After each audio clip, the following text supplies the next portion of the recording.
So what I want to talk about is the Graham-Schmidt theorem, which has a pretty cool name. I don't know if it was two people, one named Graham and one named Schmidt, but anyway, the Graham-Schmidt theorem, what it basically says is that if we have a linearly independent basis,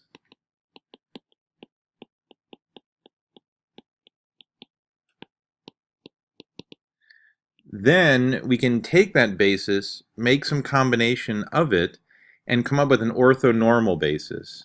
So we can create an orthonormal basis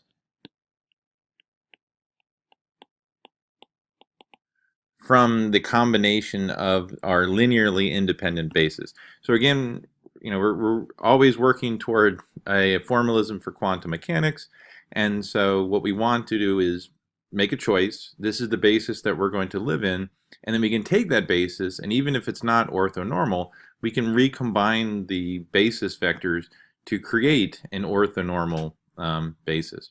Now, to do that, we need a little bit more information. So if we have a basis, so say our basis is vectors I and vectors j, then they're orthonormal if the inner product of I with j is basically 0. So they're orthogonal if that's 0. We can actually combine this and make this a little more compact with something called the Kronecker delta. So the Kronecker delta function has this symbol. So it looks like a little lowercase delta sign, and it has two indices, I and j.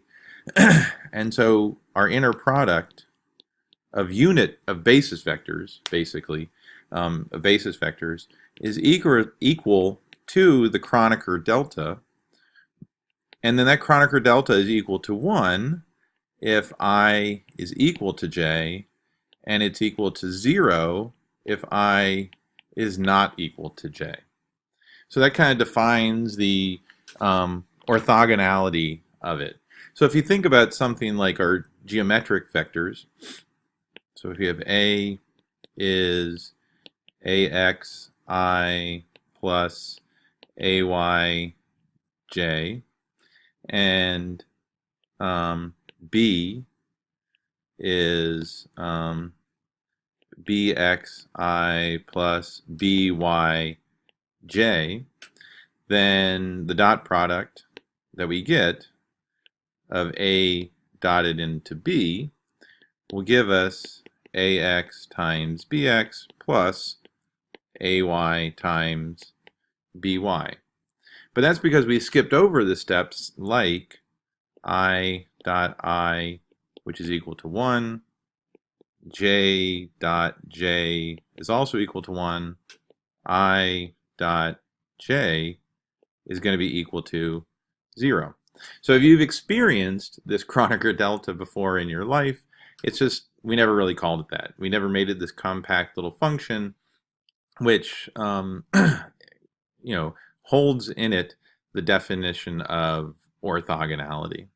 Okay, so now let's go back to our linear vector spaces, and let's look at the inner product of two vectors. We're going to call them V and W, and we can now rewrite the inner product as the sum of I times the sum of j, where we have the complex conjugate of the coefficients for the V vector, the components for the W vector. So we have W sub j, and now we're going to add in the Kronecker delta, delta ij, because really, if there are the basis, so if we have these different bases, so let's say I should have gone back and defined, the V vector is the sum of the components of V with the I basis, and the W vector is the components in the J basis. So really what we're doing with that inner product is taking this double sum over I and J, we add in the coefficients, and then we take the inner product of I and J. And now what we're doing is we're replacing that inner product of I and J with the Kronecker delta, because we're assuming that these bases, I and J, are going to be orthonormal to each other. So if they are orthonormal, then what we have is something like the sum of J times the coefficient of W vector times the Kronecker delta.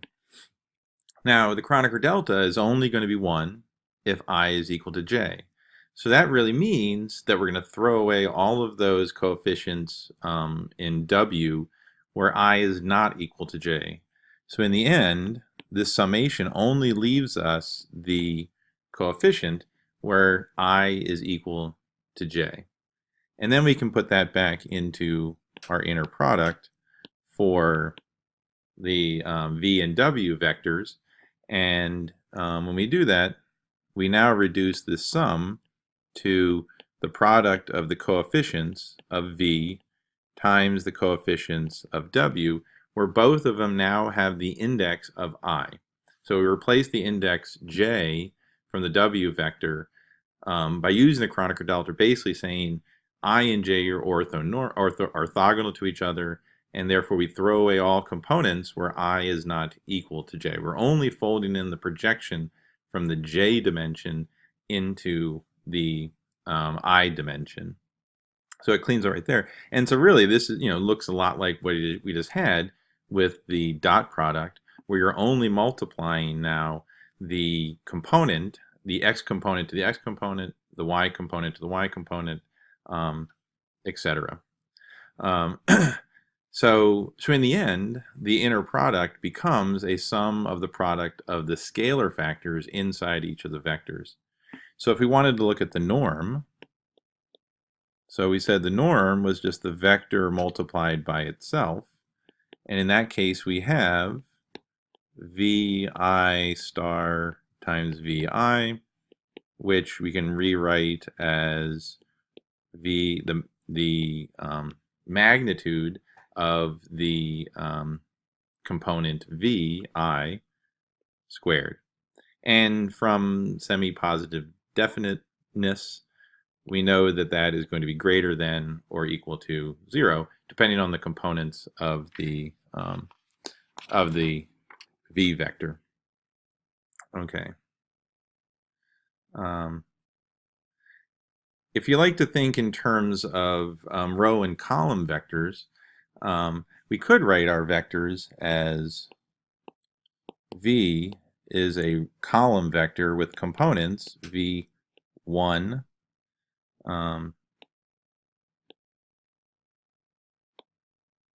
V1, V2, dot, dot, dot, down to Vn. The W vector is also a row vector with coefficients W1, W2, dot, dot, dot, W3, like so. Now, what we want to do for the inner product, we want V times W. So we basically have to take a bra and multiply it by a ket. So the question is, how do we take our column vector for V and make it into how do we turn the ket into a bra? And to do that, what we basically have is that this bra is equal to the complex conjugate of the ket. And so what we have is a row vector, V1 complex conjugate of the coefficient, V2 complex conjugate, dot, dot, dot, the complex conjugate of coefficient Vn. And And then we can multiply them. We can take the inner product by basically doing some matrix math.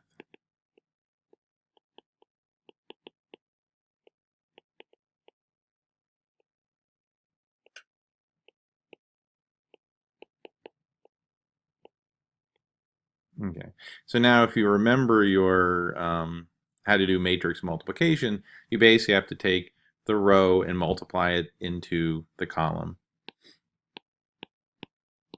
And so this inner product then becomes V complex conjugate V1 times W1 plus complex conjugate V2 times W2 dot dot dot all the way to Vn complex conjugate times Wn.